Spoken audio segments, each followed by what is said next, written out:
And the clock is set. It's time for another Egg Timer Hour. Real quick, the three things game. Todd Murray, our guest, sincerely Iris, shot, stabbed, or hit by a car. We got to pick one. Stabbed. Stabbed, very nice. Sugar Dave, good to see you, my friend. Hello. Give me three movies that don't suck. One Flew Over the Cuckoo's Nest, Vanilla Sky, Cool Hand Luke. Cool Hand Luke, nice. CSQUARE, thank you for joining us tonight. Give me three things from your childhood. Ooh, three things. Tougher. Three things. Quick, first three things. Childhood things. Hawaiian punch, cinnamon toast, crunch, and apple. Oh no, Pop-Tarts. Sugar Pop-Tarts. And here's three things I want you to do if you're watching. Go like, subscribe, share the first three episodes of the Egg Timer Hour, because this is number 4. Talk about stuff, important stuff. Mind like these, Egg Timer Hour. How am I not 500 pounds right now? Like, that's what it is. Well, dude, I was like, when I was a kid, that's what I was eating. It was like fudge rounds, and even up through my 20s, fudge rounds, Doritos. Yep. I drink a whole food. Hawaiian punch, like 12-pack in a day. Yeah. Like, just I've been drinking like 12 Pepsis or Coca-Colas or whatever, and it's well, like... here's the thing that's interesting is that, you know, you go from like Pop-Tarts, and then you do the upgrade, which is the toaster strudel. Yeah, you get that's Fancy. That's like fancy shit. Because then there's like a topping. Of course, I have to put butter on Pop-Tarts. The strudel, you can't really... You have to toast it, though, right? I did. Yeah, just it's eat it. frozen. Yeah. Yeah. Crazy. I never graduated Listen, to the toaster strudel. I was still eating dry Pop-Tarts. If I walked into your house and you're eating a frozen toaster strudel, I'm committing you to the hospital. Like, that's what's happening. You put butter on frosted Pop-Tarts? Yeah, dude. Wow. It's delicious. It's the shit. I mean, I don't see how it wouldn't be. I just never thought to do that. That's Appalachian delicacy. Yeah. Is what that It's is. delicious. I always You took a toast fork and poked little extra holes in it and then buttered it. So it Ooh. get down. Yeah, get the flavor infused. Yes, that's a very good idea. Yeah. Yummy. If I ate a Yeah. Pop-Tart right now, I would just go into a coma or something. Oh, guys, we already have a guest coming in. Let's see how Sandman... He was having some technical issues, but he might be joining. Do we got you? Hey, Sandman is here. All right. Hey. You look like you're reporting from like an Israeli hotel or something. I don't know. yeah, it's there's been a couple drone strikes. I just got out from underneath the bed. Your voice is so deep that I can hardly hear it. Is Anderson Cooper okay with you? Are you rooming with him? That'd make for a good time. All right, Sandman. To get you warmed up, we were playing the three things game. I don't want you to think too much about this, but I did kind of give you a harder question. But this is the three things game. All right, I want you to name me 3 Tool songs that start with the letter I. Oh my God. It's kind of tough. There are 4 of them. There's one named Ions in it. Yep, I'll take it. Um, Actually, that would be 5. Invincible. That's another. And give me a second. Oh, we're going to go ahead and tick down the clock. You got 5. 4, 3, 2. Intolerance. Oh, Or Intermission. That's another one. Is that actually a song or an actual intermission? you went off the 92 album. I Googled it. I didn't even know that. So,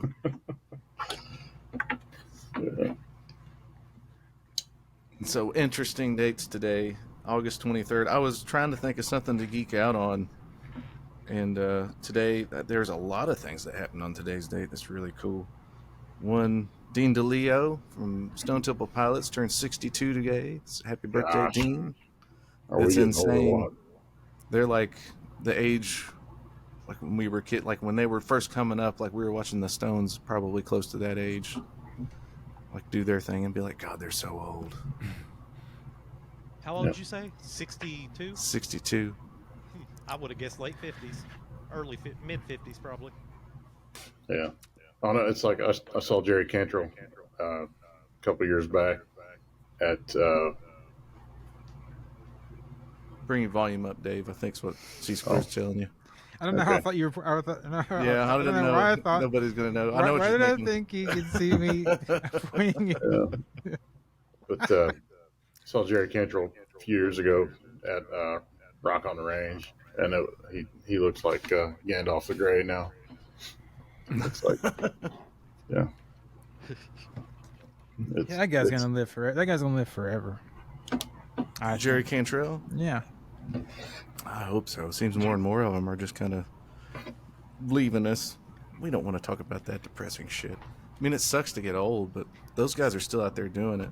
That's why, like Metallica, those guys are in their 60s now, and they're up there. I mean, say what you will about Lars or Metallica, those guys are playing really fast shit. Yeah. And that is rough. I read this interview with Metallica. It's James Hetfield, and he roundabout said, in a way, he said that Lars plays so simply that he has to be the other drummer. Like, in a roundabout, Could sort of believe that. that's what he said. 'Cause everything, I've not seen it, but everything I've heard is that James is the drummer, the better He's a real drummer. Yeah. The better I don't drummer? know. The better drummer. Huh. I think I they could would see do what- like a. He's originally a drummer. Is he? Mm-hmm. Yep. I read the article. It's also a ginger that makes me proud. So don't tell me my dislike of Metallica is not warranted. Because I've done the research of not liking them. Let's So see why- how much I don't like them. So why don't you like them? I just think I think their early stuff is badass. Okay. But I think they just became cheesy. They didn't change with the times. You know what I mean? I think with Jason Newsted, they did pop out some, but the bass drive was kind of gutty enough where it was okay. But then after a while, even with him, Lars started coming out with the he used to come out with double bass, and then he started coming out with single, and like that. A lot of their songs were just like the boom chick, boom chick, boom chick. I thought. Let me say this so I can respect them as musicians. Like, they're just not my thing. They don't like. I'm not putting that on. I heard one of their songs in like Stranger Things. I was like, okay, it's pretty cool. But they're not my jam. So that's fine. But here's the thing that I'm gonna blow your mind a little bit. You were talking about how badass the old stuff is. While I will agree, I have a hard time listening to it just because of the production quality, like the way those guitars sound, and the way everything sounds. Really, it's just it probably sounds way better on cassette tape. But I don't know. That's why I actually like the newer stuff. Sorry. That's all right. Nothing wrong with that. Where do you stand on the Metallica front, Todd? I don't know. I'm in the wrong group now, I think. No, I don't know. I can't. Don't dig on them? No, I like him. Yeah. Well, sing your praises then. I mean, Because I'm not saying I don't like them. I was even a fan during the weird, not the like Monster Incorporated, or was that what it was called? The Saint Anger. Saint some Anger, kind yeah. of monster. Yeah, the little Yeah. ducky thing. Yeah, they got weird. I wasn't a huge fan of that, but really I didn't listen to much of it. But I mean, I was even like a fan during the Load and the Reload era. I mean, they were on the cover of every damn guitar magazine you bought. So, but I don't know. I mean, I just remember being in high school and me and my buddy driving around, and one came on, and we pulled the car over just so we could headbang for 7 minutes straight. Wayne's World style. Yeah, so there's some power in that. I gotta respect that, I think. And like you said, those songs suck to play. Like, I can't imagine. Yeah. I don't even know if I can play them now. So, add 20 years to my age and play them at the same speed every single night. That's Yeah. those To are keep good, up those that- are good. Those are good arthritis drugs, whatever To the keep hell up they're that on. gallop. Yeah. Just that kind of whole thing all night long. So I think I just respect them physically to be able to still do that. Well, I respect. You think about what they've done over their career, like all the arenas they filled. All the, I mean, C Square is correct in his observation about the cheesiness, like the commercialism. I get that. Like they very much, they kind of had that sound between Load and Reload. Like it didn't change much for a while, and then they tried to get back to the other stuff, and then like Death Magnetic just sounds like a garbled mess almost, just because everything's just pushed so hard in the mix to be so loud. Like there was a big issue about that, about the clipping on that album. I mean, the issue with metal is that I mean, it's kind of like country in that it can get so cliche that you can't take it seriously. You know, like there's a cliche metal thing. Yeah, I would Like, say like the stuff that you listen to, C Square, like the kind of stuff that I might call screamo or whatever. Yeah. That's metal. That's metal too. Like it fits in there. Yeah, there's a metal element. Like there's metalcore. There's, I mean, then there's screamo, and then there's like math metal, and then there's, you know, like Mastodon's like math metal.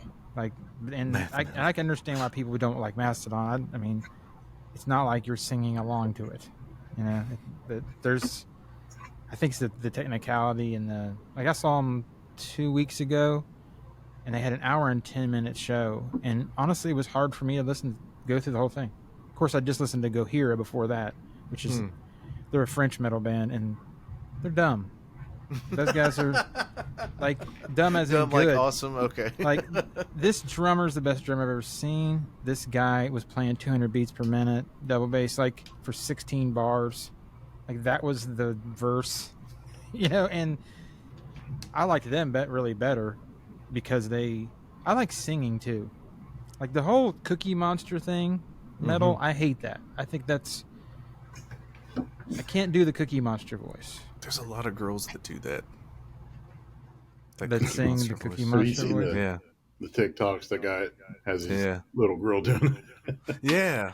That too. It's cute and it's funny, you know, but it's not. See a little But it's- girl. Rah, rah, rah, rah, rah. So if I see some iTunes reviews and the review just says dumb, period, I know that's That means it's good for me. These guys are dumb. They're stupid. Stupid dumb. It's almost like they're insane. Like just, I guess it means like I don't understand what the heck they're doing. Yeah. Like, that's what it means for me. It's like I can just see it like, how'd you like the show last night? Dumb.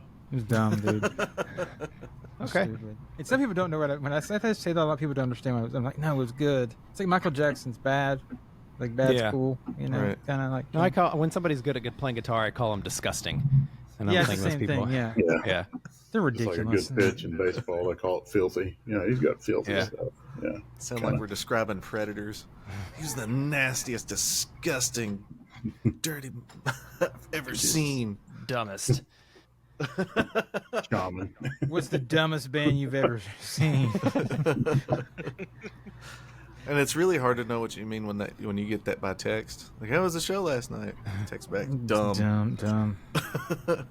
Oh, I'm if it's sorry. awful, I'm gonna say it was awful, and that doesn't mean it's good. The thing about being a musician is that you listen to music differently. Like I don't. Absolutely. I don't listen. Like once I started playing, music changed for me because I knew what they were doing. And usually, if I don't know what someone's doing, if they have an interesting take on something that's, you know, that pertains to actually the playing of it, that's what gets me. When I don't understand what someone's doing and it sounds awesome, that's when I'm like, you know, and it changed the way I like when I go to a show or listen to an album. It's a whole. I remember before I started playing and after I started playing, and if it was more based on emotion before I started playing. Do you guys have that same experience, like before you started playing? I mean, I didn't start playing guitar until I was 19, so. I feel like when I said I play with emotion, it was to cover up for lack of technicality.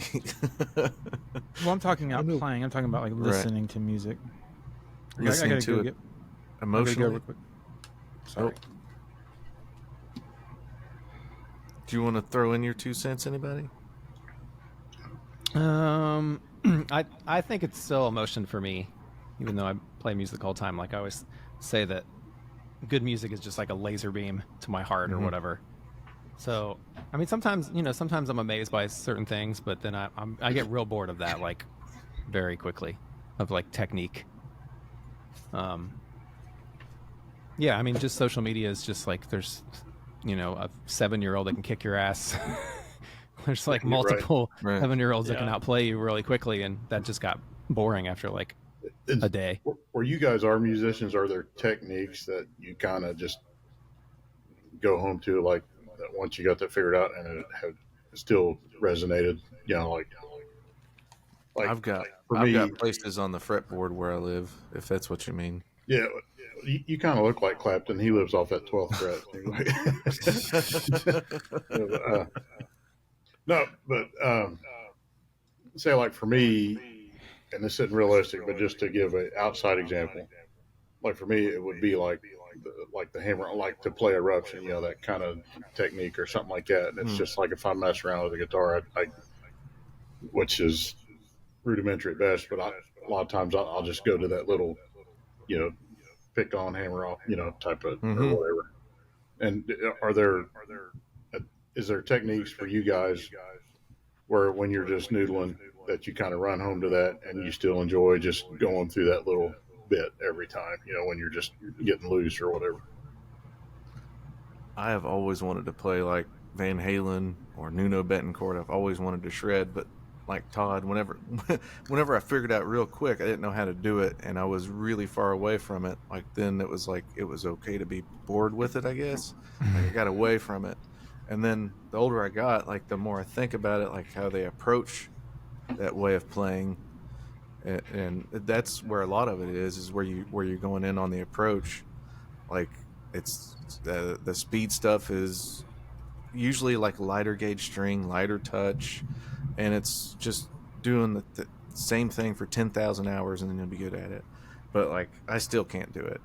But I still, every time I pick up a guitar right now, I'm trying to play Hot for Teacher. Like I'm doing that intro every Nice. time I pick it up. See, that's what I'm talking about. Yeah. Yeah, that is the thing I go to right now is Hot for Teacher. That's my story.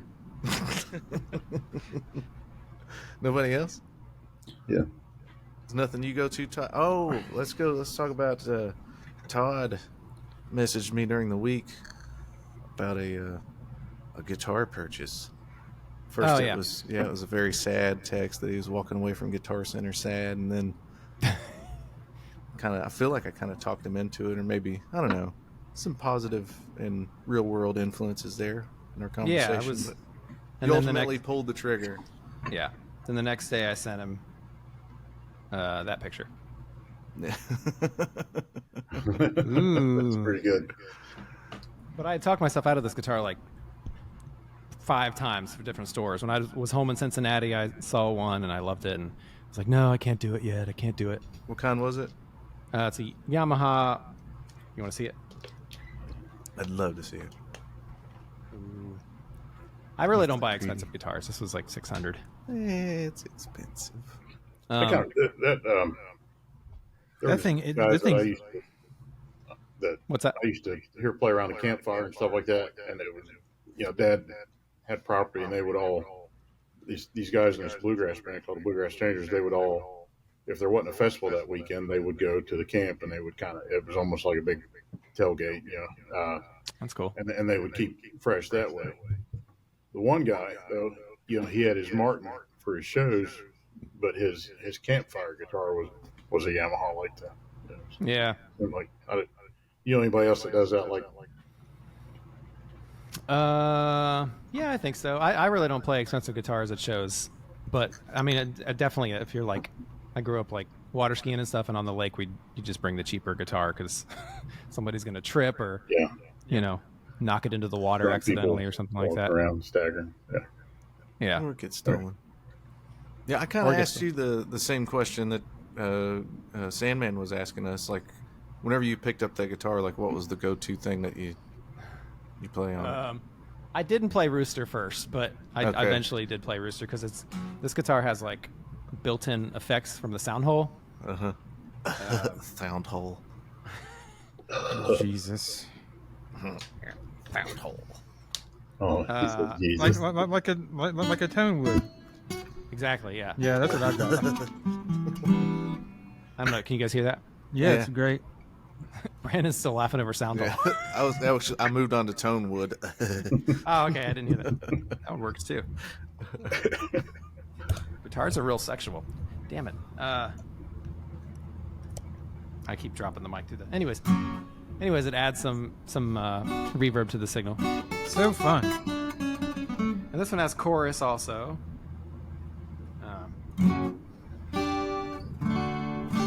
So that's why I played Rooster was.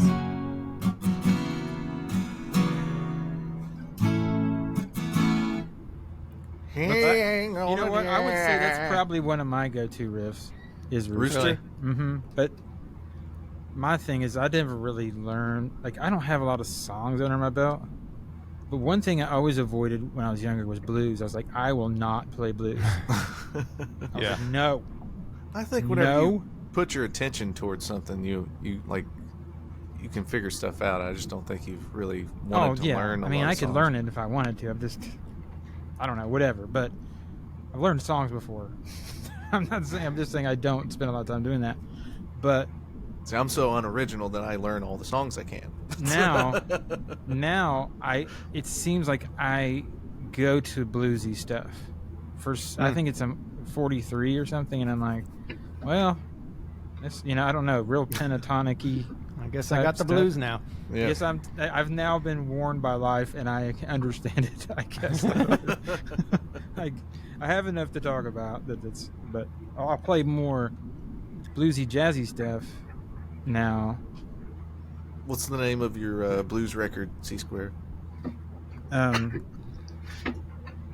Dragon Tears. It's like I don't it's like in The Jerk when Steve Martin starts dancing when the white music comes on. This music Yeah. speaks to me.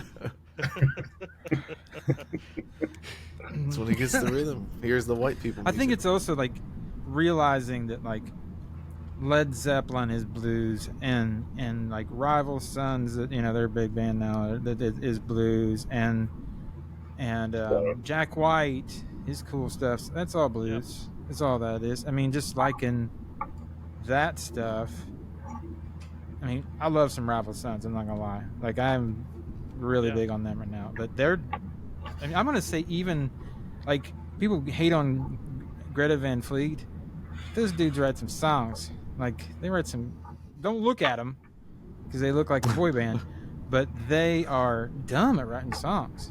Like, I'm using my thing. I mean, they are. I still think they steal the Led Zeppelin aesthetic too. Dude, you ought to hear their new Somewhat. album. It is redunculous. It is. Is it pretty dumb? good. It's dumb. It's a low IQ for sure. Stupid dumb. But I mean, they get a bad rap. But I think that's what it is for me. Is like I kind of discovered kind of blues later, in more of a modern form. Like, I mean, I get Eric Clapton, I get Muddy Waters, I get that stuff. But I mean, even the Beatles is really bluesy, right? And I love the Beatles, so I think it's like seeing people really go crazy about Stevie Ray Vaughan, and he's great.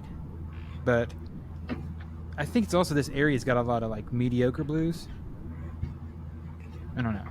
Well, it's so easy to play somewhat. Like, you can learn a pentatonic scale and think you can play the blues, And Yeah. it's just that the 12-bar blues, everybody knows how to do it, and Like it's dun na na na na na na Sure. na just that's it's not always that. Yeah. It's- But now There's- I'm like, there's there's a groove whole in there. different takes of it that I'm right. like, Todd, you're bluesy. That slide guitar makes me want to cry. Oh, You know? cool. I mean, it's good. Dude, you're Thank you. playing stupid. It's dumb. Playing dumb blues over there, man. I mean, I love blues, but I don't know like the licks. You know what I mean? Like the turnarounds and stuff like that. Right. I never was able to memorize them. It's more. It's like more songwriter blues. You know what I mean? Yeah. It's like your music kind of reminds me of like being in Louisiana or something. I don't know why. cool.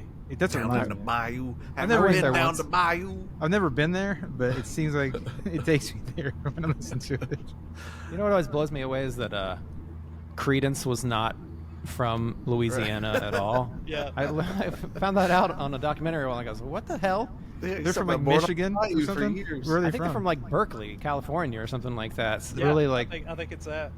yeah. You know, they are like crazy good. I was Like- born on the bayou, don't you know? Like that just isn't gonna work.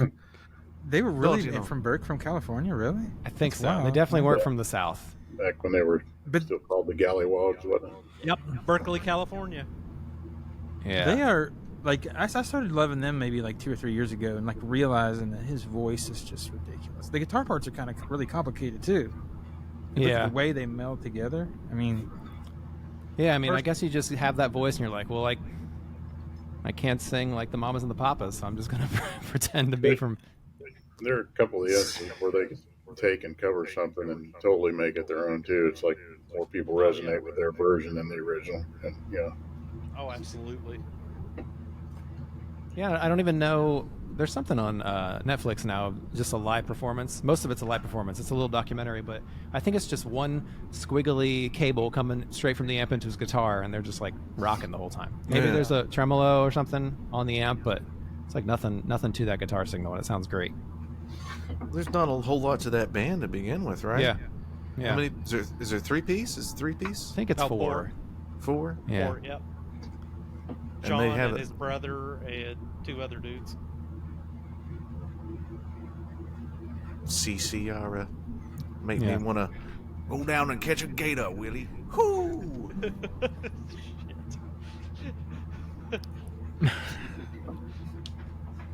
So, Todd, you're like the only working musician among us, even though most of us, well, we're all musicians. Sandman doesn't lay claim to the title of musician, but I've seen him strum a chord. He kind of knows what he's doing.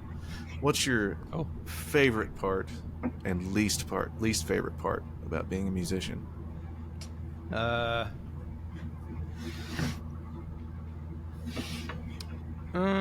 don't know. I think some of the crowds. The least favorite part's probably some of the crowds I have to play for.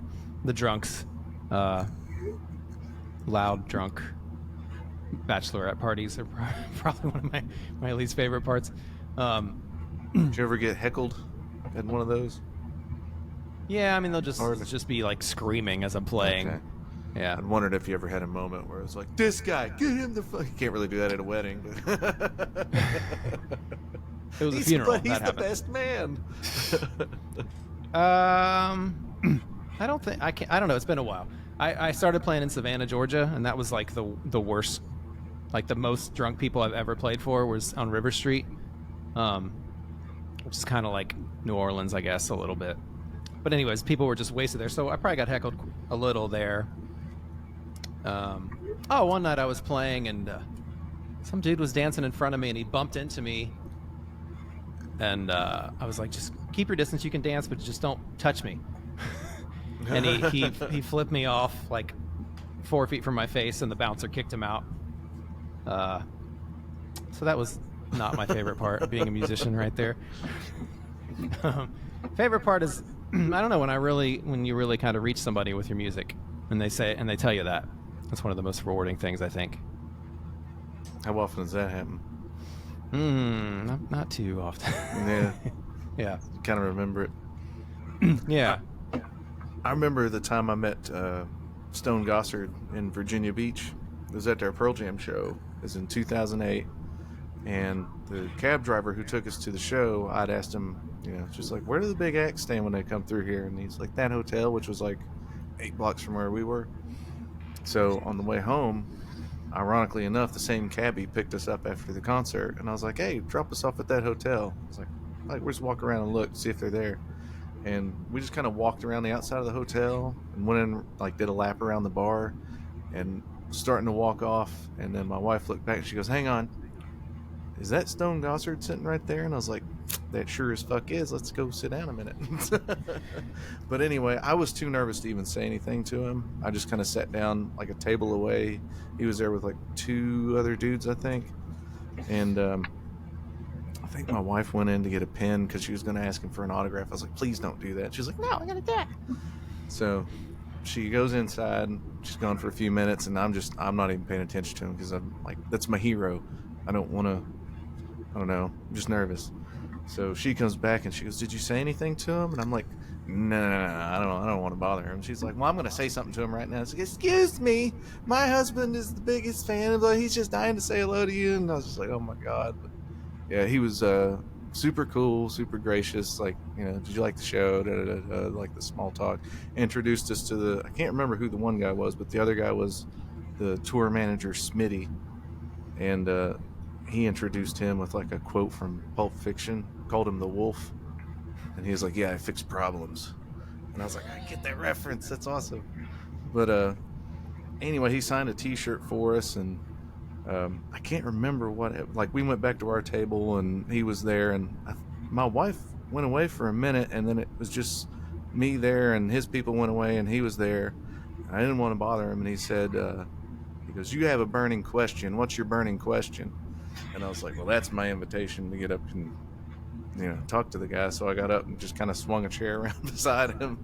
And I was like, well, I really don't have a burning question. I really don't want to bug the piss out of you, but I just had to tell him that, like, you're pretty much the reason I picked up a guitar. Like, and that's almost true. It wasn't just him, but it was like, number one was Marty McFly right off the bat. Number two was probably like, but that's what I was into when I was playing guitar. When I first picked it up, it was Pearl Jam 10. Like, I wanted to learn those songs. So, but whenever I got to tell him that, like, he's asked me about what I thought about records, and might have talked for 10 minutes or so. It probably seemed longer than what I remember. But as we were walking away, like, I could tell that I had probably made his day, because he still had a big smile on his face. Like, we even went away at our table for about 20 minutes just to chill, and we were like, see you later, and he just had this huge smile on his face because I got to tell him that. And it's like, this is the dude that wrote Alive and Even Flow, like most of the songs on that 10 record, which is just awesome. And just to get to tell him. He probably liked it too, that you weren't full of shit. I'm sure he gets, man, you're awesome. Oh, what album do you like? The one. I'm sure I did point out, I was like, well, I'm not listening to, Bugs or Stupid Mop every time I listen to Vitology, because it's noise. Yeah. I know it's part of a bigger picture, but it's like, I'm not going to listen to Bugs every time it comes up when I'm listening to Vitology. I'm not familiar with the band. Now, that must have been like the best night. Did you sleep that night? No, it was a late night. It was really, really cool. But we went back the next day because they had a day off. I was like, they're going to be hanging out at the beach. I was like, they're going to be around that place. So I got to meet Matt Cameron the next day. I got to add, this is just what happens to him. He goes to Nashville and walks in, and who was it? Oh, it's not me. It's not me. It's my wife. She's the lucky charm. Because I never win anything. I've never won a door prize in my life. She doesn't even enter them, and she wins, it seems like. Yeah, it's insane. He'll go to Nashville and walk in a guitar store, and there's Mike Dirnt from Green Day. Like, who does that? That's cool. And at Gruen's Guitars too. If you go to Gruen's Guitars, if you go to like a big guitar store, you might see. Yeah, especially when they're in town doing a show. I mean, it's really good technique. It's a good technique. I know. Did you run into Stuart from Mad TV too? Yeah, that was the same day. I can't think of the actor's name. Stuart Michael McDonald? Yeah, it is it. That's his name. Okay. That's not him. That's also Michael McDonald, right? Yeah. Which one would you rather meet? My wife was so, like, she saw Michael McDonald. She's like, I have to go say hi. And I was like, he's at a bar and there's a lot of people. And so she wanted to, like, get a picture with him. And so I'm like, if she wants to do it, I guess I'm going over there with her. And she, introduces herself. And he's there with some other dude. And he kind of looked familiar. Like, he had to be another comedian. But he looked at Michael McDonald and he was like, do you want to do this? You sure you want to do this? And he's like, yeah, it's fine.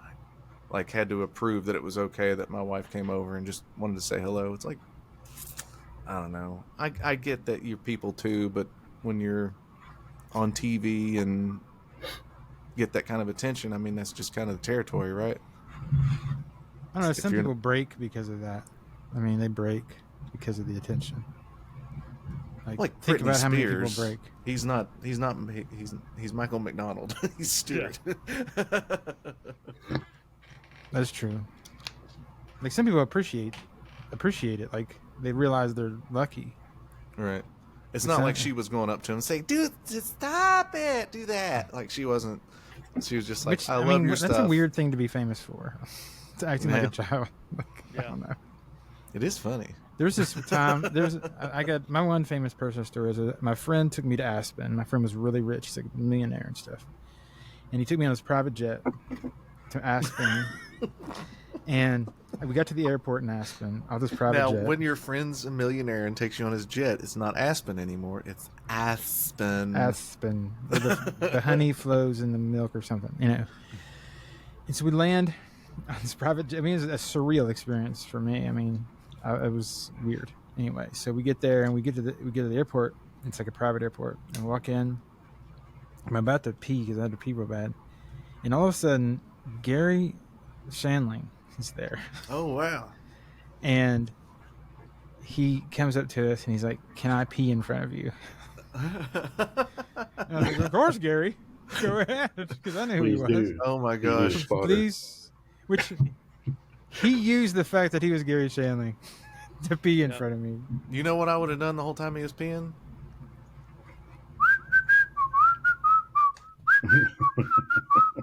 He called me up and asked if I would write his theme song. That's his Garry Shandling show theme.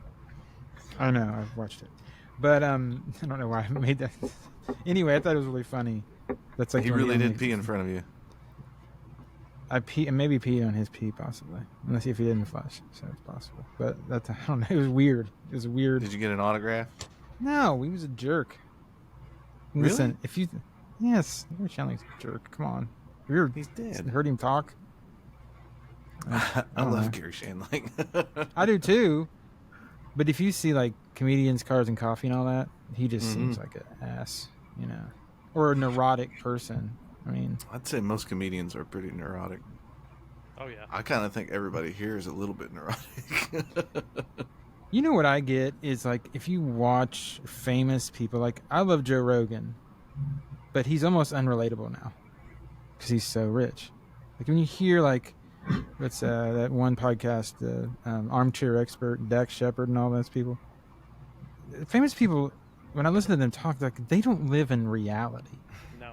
They talk about their art as if I mean, I don't know. It's like it's important. Like I would say that music is more important than acting. Can we agree on that as musicians? Like, I mean, Man, I don't know. They're so different. what has more? I don't know. Something hits the soul about music that acting just does not. Like Leonardo DiCaprio is a genius. Someone else wrote that shit, and he's just pretending to be for somebody. There's something that happens when all those mediums come together, like in a movie. That's true. I mean, But when you think about it in like terms of theater, like of course, like It seems like everybody has a favorite band, but if you said name your favorite actor or actress, everybody might not have one of those two. But everybody's got a favorite band. It seems like, or artist, music artist. most people, when I ask them what their favorite music or band is, I like everything. That's what most people say. Ever notice that? those are the ones that just like. For Most me, people music say is that. it's like a survival thing. Like it's people that say that they don't listen to music for survival. They just listen to it on. There the are other people bank that or don't listen to something. music. Yeah. That's Oh, the yeah. thing. Don't trust them. I agree. Yeah, it's like adults that still drink milk out in public. God, Can't I trust drink those milk. guys either. I don't know any, but I think, yeah, that's a good point. No, there's a couple movies where it's like the That's the a thing villain- in movies. Yeah, the villains Yeah. drink milk. Oh, yeah. Clockwork Orange, No Country for Old Men. Oh, yeah, I No guess Country we for can Old look at Men. Yeah, that's weird. Yeah. What's drink with milk? that? It's just supposed to. It's a Kubrick thing, I think, where it just makes you feel unsettled or something. because it's supposed to seem a little bit off because that's Yeah. a child's drink and they still do it. So, Milk is for babies. Well, we probably shouldn't drink milk, but I love milk. But Don't trust Uh-huh. him. It goes I mean, good in with Rice small- Krispie treats. I ain't gonna lie. in small doses. People are It's small lactose doses. intolerant for good reason. No, my milk doesn't have lactose in it. So like that. So I'm go ahead. pretty Tony. sure I'm lactose intolerant, but I love ice cream so much that I just block it out. I just like Go ignore for it it. a little bit.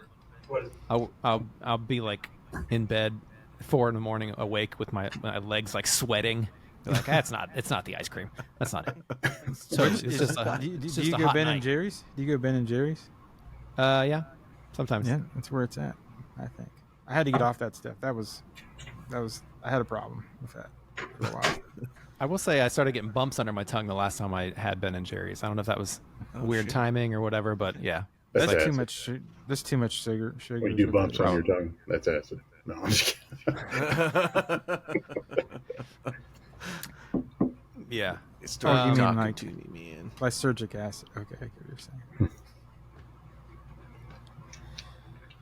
Learned that in the Doors movie. As I had said before, today's date, like there's a lot of cool things that happened today. Keith Moon would have been 77. Happy birthday, Mooney. Wow. Jeff Buckley Grace was released in 1994, and it was ill received. Isn't that crazy? That album is like perfect. Yeah. I mean, I didn't hear about him until after he died. He was in like Exactly. a Guitar Player magazine. I was like, who's this sparkly shirted dude? So I think I picked up the album and did not leave that spot in my room until the album had completed. Yeah, it's perfect, man, from start Yeah. to finish. Red Hot Chili Peppers at Slane Castle was 20 years ago, and that seems like a new concert to me. God. Yep. 20 years ago to the day. Jane's Addiction. What's the name of that record? Nothing Shocking came out in 1988, 35 years ago today. So, like, August 23rd is Wow. a hot day. Yeah. You guys have didn't you say Dean from STP was his Yeah. birthday's today? Do you guys have a top? I don't mean to bogart the conversation or anything. But you guys Bogart have it, dude. Eat You it have all a up. top Stone Temple Pilots album? That for me, I like weird stuff. So whenever we talk about favorite albums, like I like Tiny Music, probably the best from them, just because it's the one that just kind of stands out from the rest. And Purple, like Purple, probably have to go with Purple first, and then Tiny Music. 'Cause Purple just has its own sound, whereas I always thought Core kind of sounded like the guitar tones were kind of derivative or something. I don't know. There's just something about those guitar tones that didn't. That record doesn't sound like those other guitar tones on their other records to me. Like it just. I don't think doesn't- they could have made the same album and stayed relevant. I mean, they couldn't have made Core again and made it relevant. They Mine had was to kind Purple. of.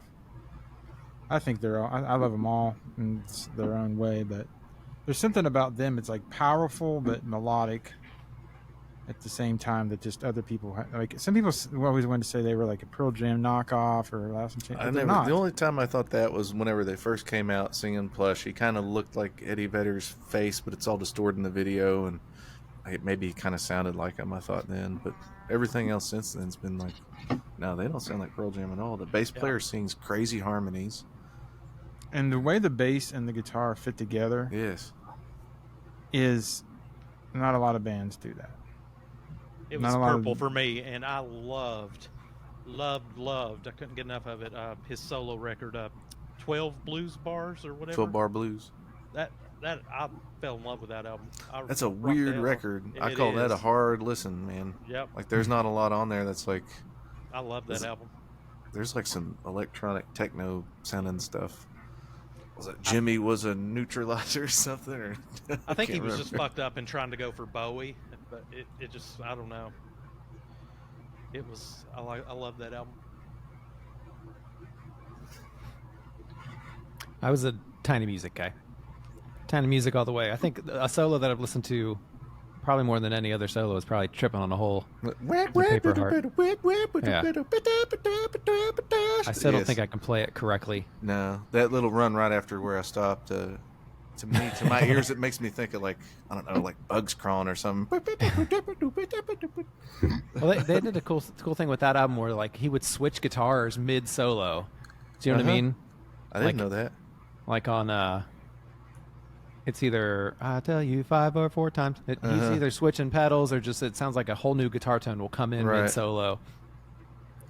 But yeah, I mean, Core. I think that was just like a reviewer thing that, you know how everybody was like, oh, they sound like Pearl Jam. I mean, the release dates are very close, and like when they were writing those songs, I mean, it was probably the same time that 10 was coming out. I don't know the exact year difference, but I mean, as long as it takes to record a full album, they didn't have time to be like, okay, we have to sound like these guys. I think it was just like a coincidence. Well, I think they knew what they were doing, though. I think they knew what it took to be successful. It's in the that guttural singing. It's what it is. You know, they have the same engineer, isn't it? Brendan. time. Did Yeah, he do Brandon both albums? O'Brien. Mm-hmm. He did Core, and I think he did Core. It's I know he interesting did because Purple. singing went from the 80s was that high, really cheesy high stuff, right? And then it went to this guttural, gnarly stuff. And so it's just that genre has this different singing. Really, every genre is defined by the singing. Chris Cornell is still doing the high stuff too, but he's Well, the that's exception. but that's not. Yeah. That's another level of the mixture of it. If you look at like country's only country really when the person sings with an accent, right? But if the person doesn't sing with an accent and maybe there's no steel guitar, it's just pop, right? Or rock. It's all like most genres are defined by the singing. Like most of them. I mean, I guess you can have a metal song with singing and screaming, but you know what I mean? Like it's interesting how the accent of the person is what we kind of defines the genre. I think it's the whole sometimes. thing too, because like, especially the guitar sounds then. Like guitars aren't. I don't think guitars are prominent in music right now. They were then because like Nirvana blew up, so everybody's gonna sound. We need guitars that sound like Nirvana. So you got like Our Lady Peace, and who's another like one of those alt bands that came out like way after them. I can't think of anything right now, but I mean like there was just these kind of slew of alt bands that had this guitar sound. But yeah, the singing is a part of it because a lot of times the singing wasn't technically great and it didn't have to be because it was grunge. Right. I mean, the guitar is still very prominent. I mean, It is to There's- me, but I don't know if it is in pop music. well, Like forget what- about pop. Forget about pop music. That's. or what is I popular. mean, they're making not hit albums necessarily- on laptops now. That's what's happening. It's all. I mean, most albums are laptops, but you can make a guitar sound on your computer if you want. You can make drum sounds on. You can do it all. Yeah, AI's replacing us. which really is kind of smart if you're like songwriting. You know, you can just. I mean, recording is probably easier than it's ever been ever. Mhm. Anybody can do can do it. Yeah, I Jinx, mean- no black magic. You'll make a. Like I have a friend, he makes songs. He doesn't even have a recording interface. He just goes USB in. What, a USB microphone or USB? USB microphone, USB guitar, USB everything. He does not have an amp. He makes a song every day. But he has no like technical boundaries. It's just like picks up this, picks up that, da da da da da. It's all about like fast. And it sounds, I mean he makes up a song like every day. That was my question. Does it sound decent? It sounds decent. I mean, if I got a hold of it, I could make it sound better for sure, just by mixing it. But like the streamlining of his music is crazy because That's there's a- no. It's a great thing to do, like if you're trying to write songs, because I think that's what like Chris Cornell and Andy Wood did when they lived together. Is they would like both go off in their own separate rooms, and Andy Wood was the type where he would just soldier through. It didn't matter what it sounded like. It didn't matter if it sucked or whatever. He's just on to the next thing. So that kind of keeps you being less critical. I still can't do that. I'm way too critical. And I think that's one of the big things about like writing songs. You just have to. You can't be critical. You just have to just Mhm. do it, and like throw stuff on the wall and see if it works. Like is Spaghetti. Todd? Are you kind of like are you overcritical, or do you think you just kind of throw ideas out there and then extremely overcritical. Yeah. But I think when you're coming up with ideas, you have to kind of put the editor to the side in the beginning. Just let them kind of come out, and not be so hard on yourself. Later, that's when the harshness comes out. So Yeah. hard on. I think there's like an open-mindedness to it. Like I started as kind of a songwriting group over here at my house on like Fridays and Sundays, and that is probably my favorite thing about music. It's like making it up just out of nothing. Yeah.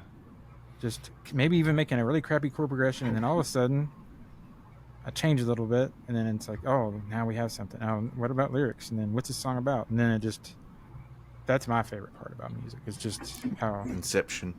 yeah, just how it comes from nothing. Like, Yeah, that's what I was going to say when Brandon asked before.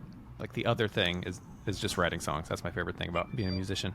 like seeing it come from Yeah. even something you're like, this isn't that great. Like, I have a really hard thing. If it's not hard to play, then I don't want to do it. Which is not right. Yeah. But No. if it's not Nothing like, wrong with a cheap date, Oh shit. Zombies, yo, it's zombies. Dude, you were right about the Afghanistan thing or whatever you said. I told you, yeah, he looks like he's a reporter in. So anyway, we've got. I'm in Cleveland and it's raining to beat hell, and I'm getting flash flood warnings. Oh no! Before Sandman floats away, we've got about 8 minutes left, and if it's cool with Todd, if you want to play us a song before the hour's up, Sure. would you grace us? What was that phrase you just said about raining? Raining to beat hell. That's the first time I've ever heard that.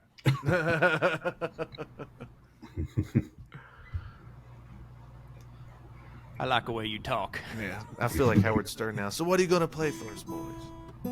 I don't know. Beautiful. I could either do the title track off the last CD. It's all coming down, or I could do I'm Not Saying It's Love. What would you like to hear? Let's do the first one. Okay. What is this one called again? I don't remember. I just forgot it. Yeah. It's all coming down. It's all coming down. It's about falling in love during the pandemic. Okie dokie. Does that sound okay? Mhm. Do I need to? I think I needed to turn my voice down for the singing. Yeah.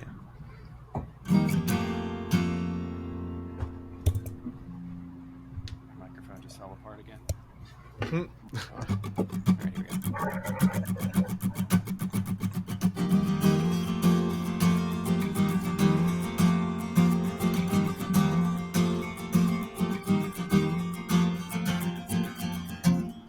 Living the American scheme, browsing through a magazine. When you brought your smile to me, maybe it was love at first sight, maybe it just felt right. But did you watch the news last night?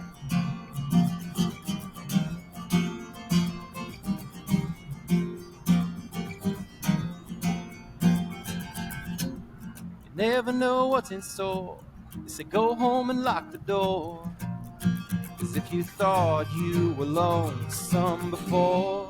It's all coming down. You said you loved me, but do you now? The world's still on fire. You said I missed you. There's still time.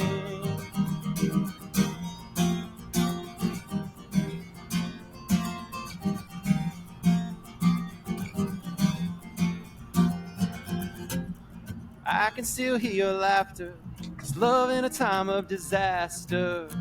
Will our heartbreak even matter? I'm writing you a letter I'll burn. The world just up and turn. Mother Nature made her return. Love can come at any old time. Why not in the firing line? Was our first kiss a last goodbye? It's all coming down. You said you loved me, but do you now? The world's still on fire. I said I missed you. Is there still time? Is there time? Is there time? Is there time?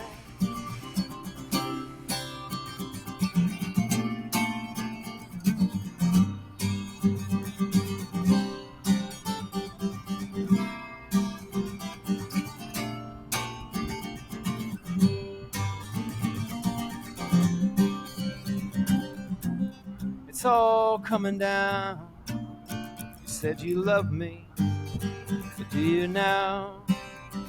The world's still on fire. I said I miss you. Is there still time? It's all coming down. You said you loved me, but do you now? The world's still on fire. I said I miss you. Is there still time? Is there time? Is there time? Is there time?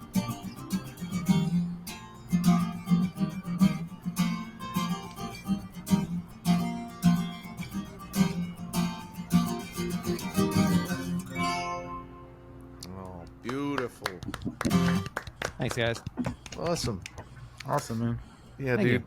If I could write a song like that on my own, I'm assuming you wrote that on your own. I don't know for sure, but it's like Yeah.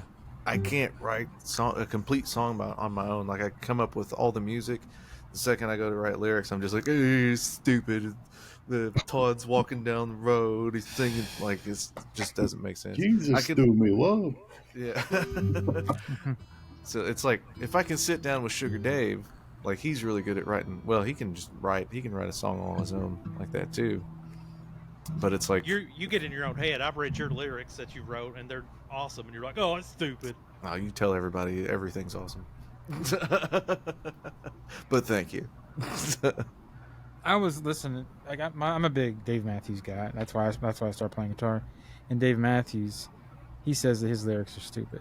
And I'm like, they're not. Satellites are cool, man. Yeah, like all his lyrics are. I mean, okay. I think As they're of great late, because they're so weird. Yeah, like as Satellite. What? as of late, his music is not really my favorite. But like his earlier stuff is really great, and it's also the way he says it. I mean, I always loved him. I thought he was. I still think he's awesome. Monkey, dude. For example, We're thinking of all the bad examples.